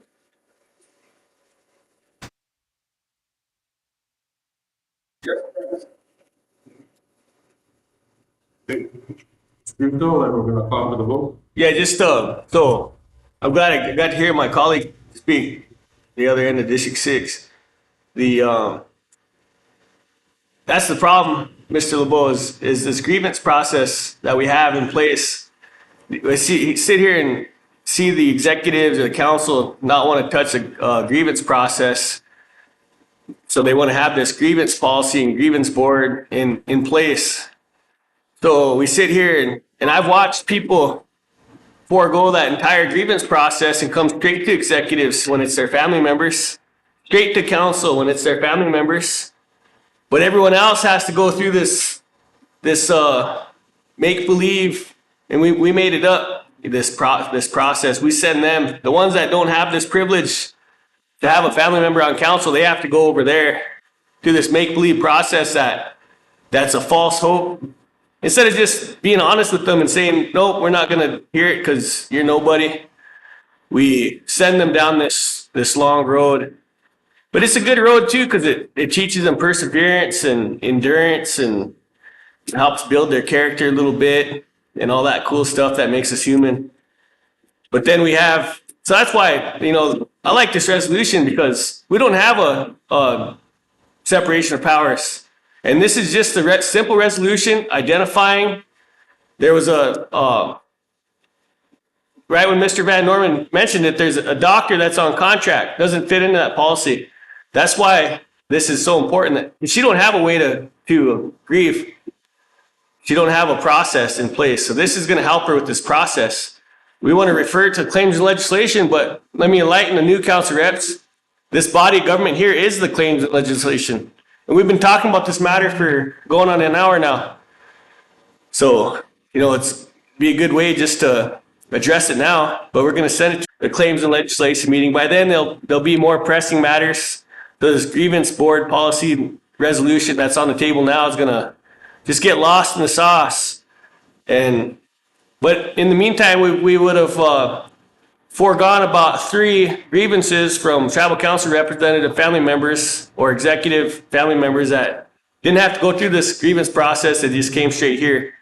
So that's probably the stuff that's going to happen in this time that we're wasting. That's why I support this resolution. It's a tribal attorney. Like I said, he's an enrolled member. He's every resolution he brings is, he pretty much jump-started the Buffalo Authority and the success that they've had in purchasing West Side Meats and the grant, the GTC building, and also the battlefield property in Montana. So this is a very proactive tribal attorney that we have here, one of the best, I'd say. When I went to law school, they talked about the powerhouse brothers. There was 3 of them, and this is one of the brothers. Right here, they're renowned, famous Native American attorneys in the nation, and alive and well, and still doing great things. And this is his motion that Bryce made and I seconded. This isn't something that we just came up today and we're going to pass some on the whim motion. This is a world renowned tribal attorney that's an enrolled member here that's just kicking out results that we can support, like the ones I've mentioned. And now we're here, simple vote, yes or no. And it's all it has to do is regarding this policy grievance board meeting in this environment that we create, that we exist in, this ecosystem, this tribal government. The most important thing is, and I'm gonna end on this, tribal chairman, is we don't have separation of powers. So if an individual tribal citizen goes to tribal court, they get stopped right there. Yeah, no, not instantly. They get put in the runaround for 2 or 3 months if they try to file suit against the tribe or a tribal employee, because the tribal sovereign immunity. You can't sue the tribe. You can't sue an arm of the tribe. You can't sue an employee of the tribe acting within the scope of employment under the tribe. That's a lot of so right immediately, we don't have due process that's afforded to us in the United States Constitution. And this grievance policy, all it's saying is that the executives and the tribal council is going to take care of these grievances. And yeah, it's gonna make a problem. It's gonna have an issue with this existing policy that we have. We have a policy board and a grievance board that's in place, but we already have those in place. They've been in place. But on the same note, people have been jumping over that, coming straight to council, just like this resolution says already. So, but this is for like the peasants, and this is for council reps, relatives, this process. But this is for the peasants, the people that don't. That's what I'm saying, there's no equality in the system. This resolution could basically start building some equality and recognizing that there is a disparity in our grievance process. So I do. I think it's a great motion, Chairman. I think that, referring it to killing legislation is just a way to keep it in an endless loop. And you might as well not support it at all if that's the route we go. But I do appreciate everyone's support in this motion. Thank you. Okay, Madam Secretary?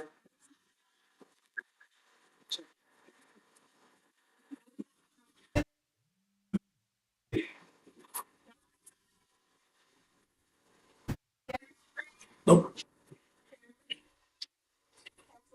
No.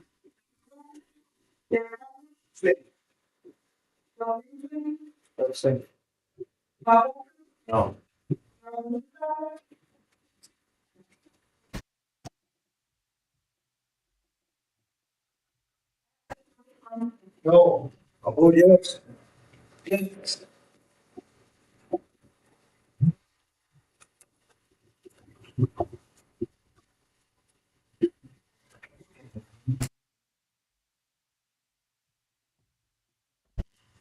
Got one yes, 7 no, 3 abstain, and absent, motion fails. Mark, did you want to forego on the rest of your report until tomorrow? Yeah. Drinking the energy and water issue and your ARPA issues. Can you draft us a resolution to do the emergency assistance program using ARPA to help household on the reservation with like propane or maybe food? Sure. And I can do that for you.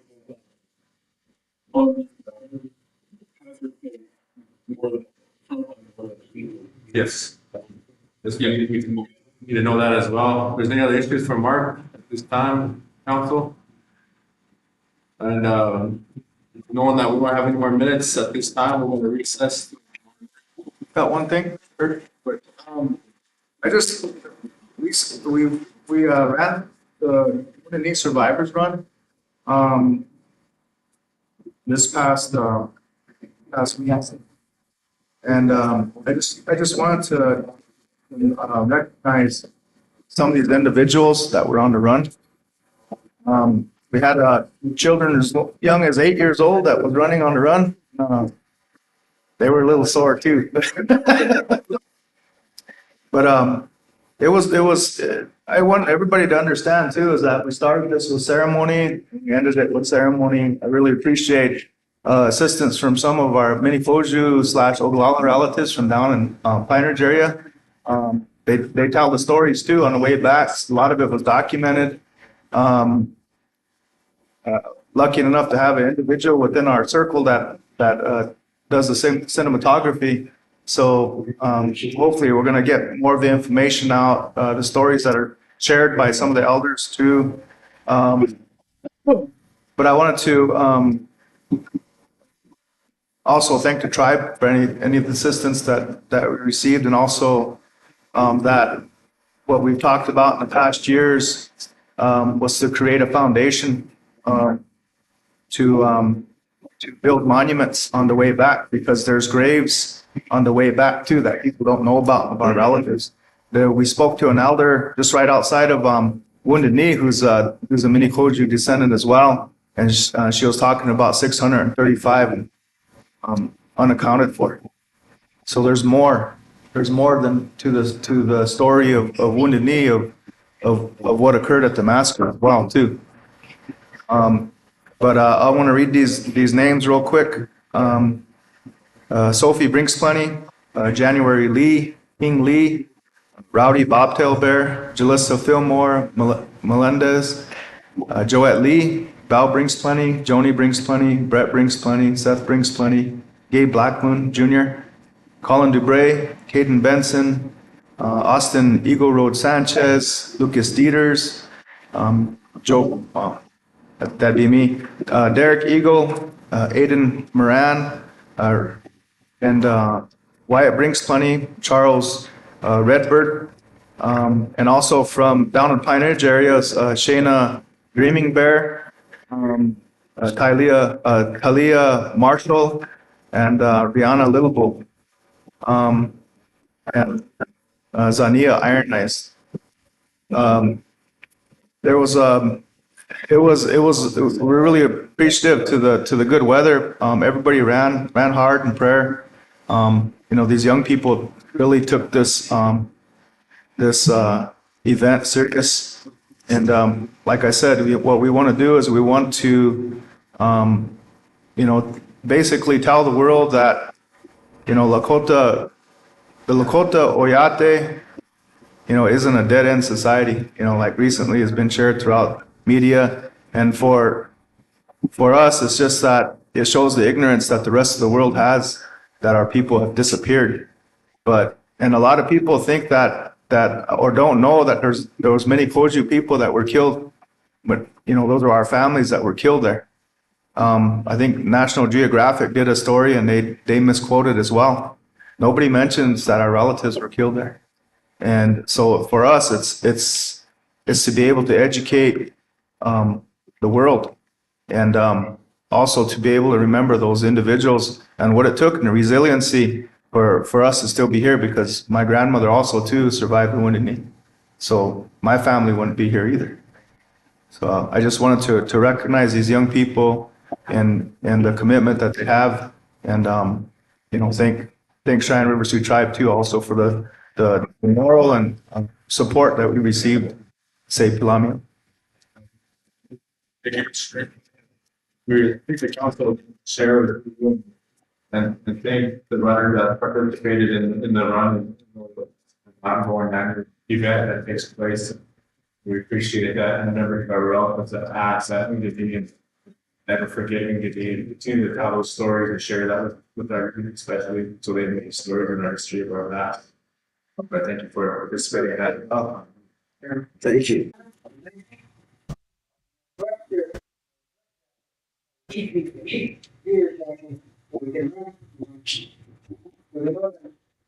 Appreciate what you're doing.